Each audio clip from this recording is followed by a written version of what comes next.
الحمدللہ رب العالمین الصلاۃ والسلام علی رسولہ الکریم اما بعد فاعوذ باللہ من الشیطان الرجیم بسم اللہ الرحمن الرحیم۔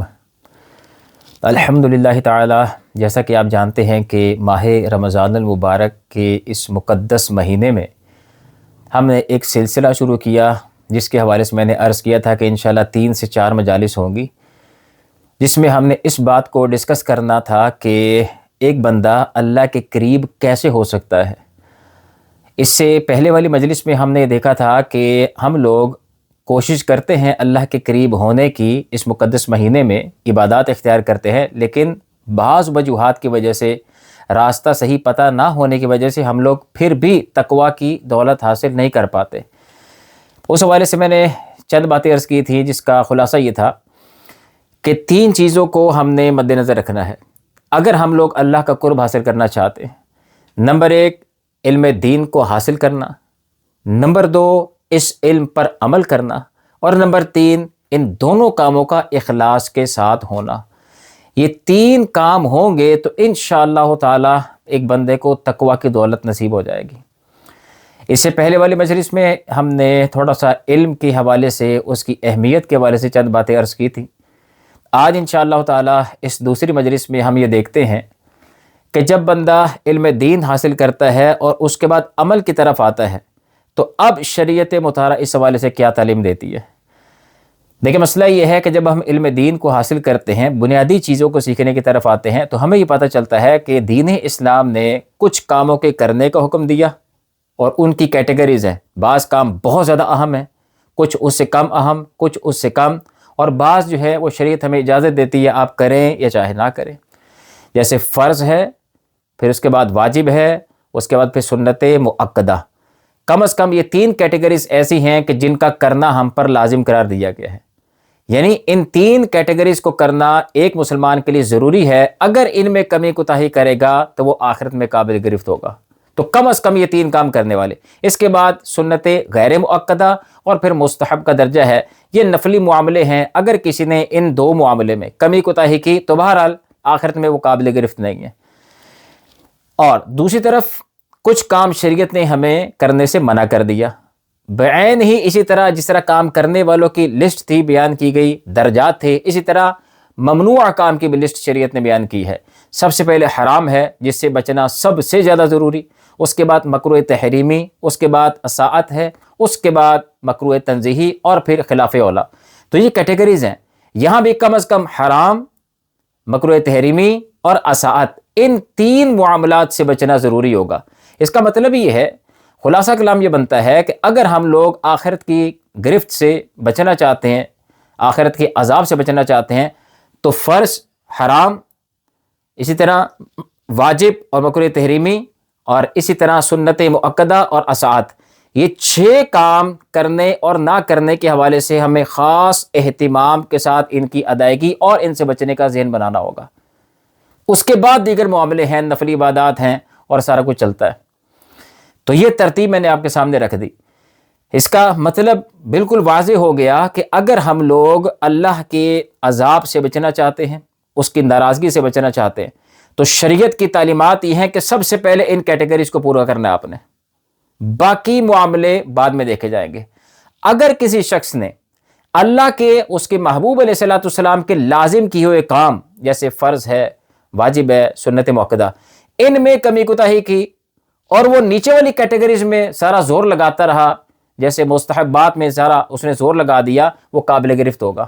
آج کی نشست میں انشاءاللہ تعالی یہ کرنے والے کاموں کے حوالے سے چند باتیں میں نے عرض کرنی ہے احادیث کی روشنی میں، کہ اگر کوئی بندہ ان کرنے والے کاموں میں، فرض، واجب، سنت مؤکدہ، ان میں کوئی کمی کوتاہی کرتا ہے اور زور نیچے لگا رہا ہے، سنت غیر مؤکدہ یا مستحبات کی طرف اس کا سارا زور ہے، تو وہ بندہ قابل گرفت ہے، آخرت میں وہ پھنسے گا۔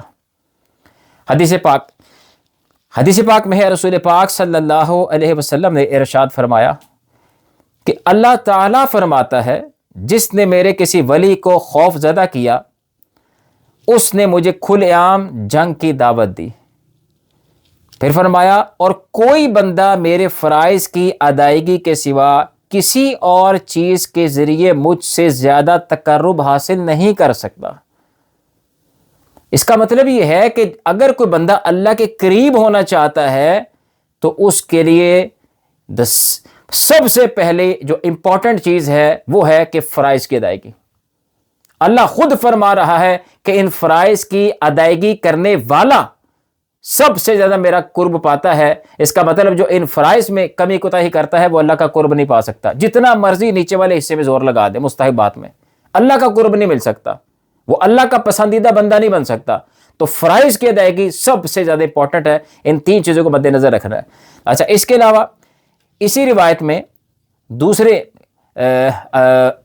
سند کے ساتھ جو ہم تک یہ پہنچی ہے روایت، اس کے کلمات کچھ اس طرح سے ہے، وہ یہ فرمایا، اے ابن آدم، میرے پاس جو ہے وہ اس وقت تک تجھے نہیں مل سکتا جب تک کہ میرے فرض کردہ اوامر کو ادا نہ کر لے، یعنی جو میں نے چیزیں تم پر لازم کی ہیں جب تک تم ان کو ادا نہیں کر لیتے تم میرا قرب نہیں پا سکتے، میرے پاس موجود انعامات کے مستحق نہیں بن سکتے۔ بالکل واضح سی بات ہے۔ اس کا مطلب فرائض کی ادائیگی، واجبات، سنت موقدہ، کم از کم ان تین چیزوں کی ادائیگی ضروری ہے۔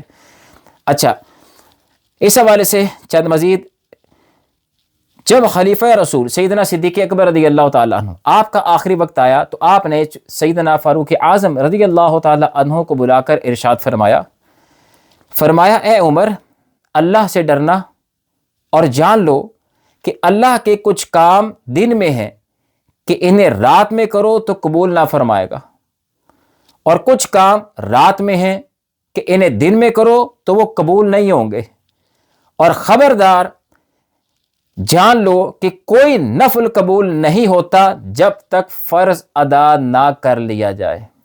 بڑی واضح بات ہے۔ اسی طرح حضرت علی رضی اللہ تعالی عنہ ایسے شخص کے بارے میں مثال سے سمجھاتے ہوئے ارشاد فرماتے ہیں کہ وہ بندہ جو نوافل کی طرف جاتا ہے، فرائض کو چھوڑتا ہے، فرمایا اس کی مثال اس عورت کی طرح ہے جو حاملہ ہے، 9 مہینے پورا اس نے اس ٹینیور کو گزارا، مشقت برداشت کی، اور جب بچہ جننے کی باری آئی تو حمل ساقط ہو گیا، بچہ ضائع ہو گیا۔ فرمایا ایسا شخص ہے کہ جس نے محنت بھی پوری کی اور نتیجہ بھی زیرو۔ تو اس حامل عورت کے ساتھ مثال کو سمجھاتے ہوئے سیدنا مولا علی رضی اللہ تعالیٰ عنہ نے اس بندے کی مثال اس حوالے سے بیان کی ہے کہ یہ ایسا ہے کہ جس نے محنت بھی بڑی کی ہے نوافل کی طرف، لیکن جب رزلٹ کی باری آئی تو رزلٹ بھی زیرو۔ تو بہرحال اس چیز کو سمجھنا بہت ضروری ہے۔ اسی طرح مزید فرماتے ہیں، اگر فرض چھوڑ کر سنت و نفل میں مشغول ہوگا، فرمایا یہ قبول نہ ہوں گے اور خار کیا جائے گا۔ اسی طرح حضرت شیخ الشیوخ امام شہاب الملہ امام سہروردی رحمۃ اللہ تعالی علیہ آپ ارشاد فرماتے ہیں، ہمیں خبر پہنچی ہے کہ اللہ تعالیٰ کوئی نفل قبول نہیں فرماتا یہاں تک کہ فرض ادا نہ کر لیا جائے۔ اللہ تعالیٰ ایسے لوگوں سے فرماتا ہے کہ کہاوت یعنی مثال تمہاری بد بندہ کی مانند ہے جو قرض ادا کرنے سے پہلے تحفہ پیش کرتا ہے۔ اسی طرح ایک حدیث پاک میں ہے، رسول اللہ صلی اللہ علیہ وسلم نے ارشاد فرمایا، 4 چیزیں اللہ تعالیٰ نے اسلام میں فرض کی، جو ان میں سے 3 ادا کرے وہ اسے کوئی کام نہ آئیں گی جب تک پوری 4 بجا نہ لائے۔ نمبر 1 نماز، نمبر 2 زکوٰۃ، نمبر 3 روزہ، نمبر 4 حج۔ اب آپ اندازہ کریں، فرمایا 4 کام ہیں، چاروں کے چاروں کرنا لازم ہے۔ جس پر حج فرض ہے اس کے لیے چاروں کے چاروں کرنا لازم ہے۔ اگر ان چاروں میں سے 3 کرے گا، 1 چھوڑ دے گا، فرمایا 3 بھی اللہ قبول نہیں کرے گا۔ اور جو بندہ سرے سے فرض چھوڑ کے فقط نوافل پہ سارا زور لگا رہا ہو، سارا زور جھنڈیوں پہ، میلاد کی لائٹنگ پہ، 11ویں پہ، 12ویں پہ، کل 40واں، 10واں، 12واں، اور اسی طرح برسی وغیرہ، سارا زور ان معاملات پہ اگر لگا رہا ہے بندہ اور اللہ کے فرض کردہ امور کو چھوڑے بیٹھا ہے تو وہ بہت بڑے نقصان میں ہے۔ اسی طرح 1-2 مزید اس حوالے سے احادیث ہم پڑھ لیتے ہیں تاکہ ہمیں یہ بہرحال کم از کم یہ کنسیپٹ کلیئر ہو جائے کہ سب سے پہلے فرض کی ادائیگی ہے، اس کے بعد دیگر نفلی معاملات کی باری ہے۔ رسول پاک صلی اللہ علیہ وسلم ارشاد فرماتے ہیں کہ تم میں سے کوئی اس وقت تک مومن نہیں ہو سکتا جب تک کہ اس کی خواہشات اس دین کے تابع نہ ہو جائیں جو میں لے کر آیا ہوں۔ ایک میری خواہش ہے، میں اپنی خواہش کے مطابق اپنے ساتھ عبادات کو ایڈجسٹ کرتا ہوں کہ یار یہ میرے لیے آسان ہے، نفلی صدقہ کر دو، یہ معاملہ کر لو۔ جو اللہ تعالیٰ اور اس کے پیارے حبیب علیہ الصلوۃ والسلام نے حکم ارشاد فرمایا اس میں سستی کر رہا ہوں۔ تو فرمایا کہ کامل اس وقت تک بندہ مومن نہیں ہو سکتا جب تک میرے لائے ہوئے شریعت کے مطابق اپنے آپ کو نہیں ڈال لیتا۔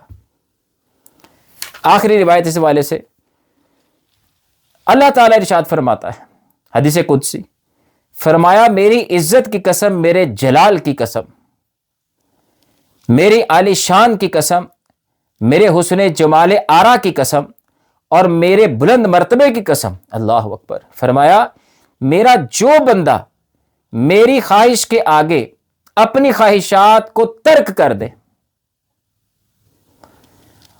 ان کو قربان کرتا ہے، تو میں اس کی موت کا وقت اس کی نگاہوں میں پہلے سے ہی پھیر دیتا ہوں، یعنی اس کی موت اس کے سامنے کر دیتا ہوں۔ جب موت سامنے ہوتی ہے بندہ اس کی تیاری میں لگ جاتا ہے، یعنی راہ راست پہ آ جاتا ہے، ہدایت مل جاتی ہے، اور زمین و آسمان کو اس کے لیے رزق پہنچانے پر مامور کر دیتا ہوں، اللہ اکبر، اور ہر تاجر کی تجارت سے بڑھ کر میں اس کا ضامن و وکیل بن جاتا ہوں۔ تو یہ اتنے بڑے بڑے انعامات اس بندے مومن کو ملتے ہیں جو اپنی خواہشات کو چھوڑ دے، اللہ کا جو چاہا ہوا ہے اس کو پریفر دے، اس کے مطابق عمل کرے۔ تو آج کی اس مجلس میں چند باتیں میں نے آپ کے سامنے عرض کی، جس کا خلاصہ اگر ہم دیکھیں تو یہ تھا کہ سب سے پہلے علم تھا، علم کے بعد جب ہم عمل کی طرف آئے تو کچھ کام کرنے والے تھے، کچھ کاموں سے بچنے کا حکم ہے۔ جو کام کرنے والے تھے ان کے حوالے سے آج ہم نے گفتگو سنی کہ سب سے پہلے فرض، واجب، سنت موقدہ، اس کیٹیگری کو پورا کیا جائے گا۔ ان کی ادائیگی کے بعد اگر آپ چاہتے ہیں پھر نوافل کی طرف آئیں، پھر جتنے چاہے نوافل پڑھتے رہیں، عبادات نفلی کرتے رہیں، نفلی صدقہ و خیرات کرتے رہیں، دیگر نوافل عبادات کی طرف مشغول ہوں، بہت زیادہ فائدہ ہوگا۔ لیکن اگر کوئی بندہ مومن اپنی پسند کے چند نوافل کو اختیار کر کے، نفلی مستحبات عبادات کو اختیار کر کے یہ سمجھے فرائض کو ترک کرنے کے بعد کہ میں بڑی کامیابی کے راستے پہ ہوں، اللہ کا قرب پالوں گا، تو ایسا ممکن نہیں ہے، ہو ہی نہیں سکتا۔ قرآن و حدیث اس کی تائید نہیں کرتے۔ اللہ تعالی ہم سب کو علم دین سیکھنے، سمجھنے، اخلاص کے ساتھ اس پر عمل کر کے آگے پہنچانے کی توفیق عطا فرمائے۔ بالخصوص جو باتیں آج ہم نے سیکھی ہیں اللہ کا قرب پانے کے حوالے سے، ان پر خاص طور پر غور کرنے کی توفیق عطا فرمائے۔ آمین یا رب العالمین۔